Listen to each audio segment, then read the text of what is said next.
50 50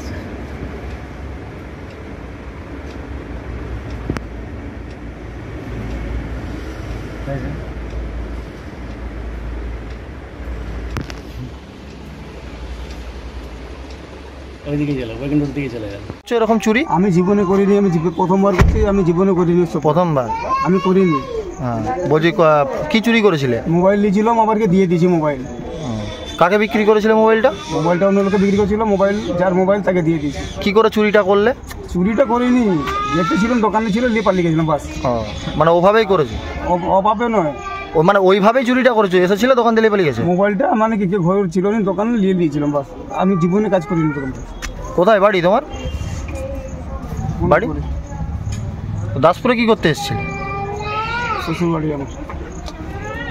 ঘটনাটা কাল সন্ধ্যেবেলা ঠিক 7টা-11 হবে এরকম টাইমে আমার বাড়িতে আত্মীয় আছে কিছু, বিশেষ আমরা একটু ব্যস্ত হয়ে পড়ি। মোবাইলটা ঠিক আমার দোকানের উপরেই রাখার পরে আমরা সবাই ব্যস্ত হয়েছিলাম, বুঝতে পারিনি কিছু।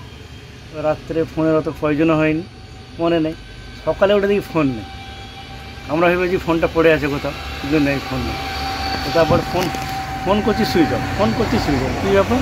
তো হঠাৎ মনে হলো ক্যামেরাটা, সিসি ক্যামেরা চেক করি। আমি সিসি ক্যামেরা চেক করতে গিয়ে ধরা পড়লো ঠিক 7টা-11টায়, মানে জাস্ট এসেছে, নিয়েছে যতটুকু টাইম, মানে দাঁড়ায়নি দোকানে, নিয়ে বেরিয়ে চলে গেছে। এবারে যেতে জানলাম আমাদের লোক চিনা, সঙ্গে সঙ্গে আমাদের পাড়াতে খবর দিলাম। এখানের মানে না, এখানে জামাই, বাড়ি হচ্ছে কোনাকপুর 5 এবার সঙ্গে সঙ্গে এখানে ওর স্ত্রী ছিল, শ্বশুর ছিল, গেলাম বাড়িতে। এমন যেরকম আমার কালকে রাত্রে 7টা-11টার সময় মোবাইলটা চুরি হয়ে গেছে এবার দোকান থেকে। তো আপনারা এক্ষুনি ফোন করুন। যথারীতি ওরা ফোন করলো আমার সামনে, ফোন করতে হচ্ছে না, আমি তো চুরি করিনি। যখন ওনার স্ত্রী বলে, আরে তার ভিডিও ক্যামেরা, সিসি ক্যামেরায় দেখা যাচ্ছে তোমাকে, আর তুমি বলে চুরি করিনি, তখন উনি বললেন হ্যাঁ আমি নিয়েছি। তো উনি বললেন তোমরা এসো 2000 টাকা নিয়ে সিদ্ধাবাজারে এসে আমি তোমাকে মোবাইলটা দিয়েছি। এবং উনি ওর স্ত্রীকে একাই ডাকে যে একা আসো, একাই অন্য কাউকে নিয়ে আসো। এবার আমি যথারীতি 4 টাকা নিয়ে গেলাম, আমি, ওনার শ্বশুর, ওনার স্ত্রী, গিয়ে ওখানে ওকে ধরলাম। ধরে ওকে নিয়ে মোবাইল কথা বিক্রি করেছিস, মোবাইল কী করেছে, পাড়ার ভেতরে একজনকে বিক্রি করে দিয়েছে। হ্যাঁ, বিক্রি করে দিয়েছে মোবাইল।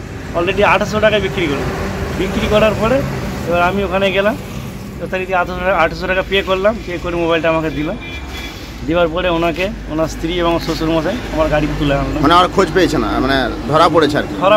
তারপরে আমি বললাম আমার মোবাইলের সিম কথা, মেন তো মোবাইল সিম, আমি মোবাইলের সিম কথা ওইটাই ফেলে দিয়েছি। ও তো চাঁদপুর পাম্পের সামনেও ফেলে দিয়েছিল সিম। এসে যথারীতি আমরা গুড়িয়ে পাই সিমটা, নিয়ে এসে আমি আমার দোকানের সামনে নিয়ে আসি। আসার পরে পুলিশ যাচ্ছিল রাস্তা থেকে, আমি দাঁড় করালাম, দাঁড় করিয়ে পুলিশকে বললাম, থানার হাতে তুলে দিয়েছেন? হ্যাঁ, থানার হাতে তুলে দিলাম। এই পুলিশ কি চাইছেন এখন? এখন চাইছি কি, যা রাস্তা মানে দিন পড়েছে এখন মানুষের, বিশেষত মানুষ নেশাগ্রস্ত হয়ে গেছে, অনেক নেশাগ্রস্ত, যার জন্য চুরি করতে বাধ্য হচ্ছে। আপনার নাম?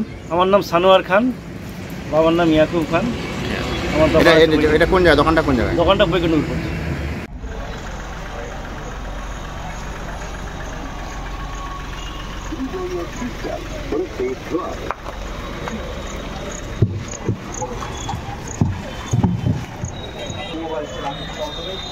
মোবাইল দিয়েছে না আমাকে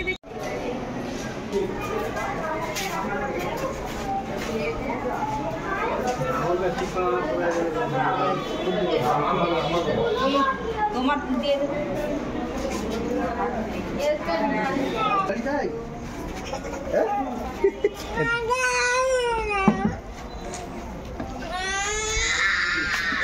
দাঁড়িয়ে আছে।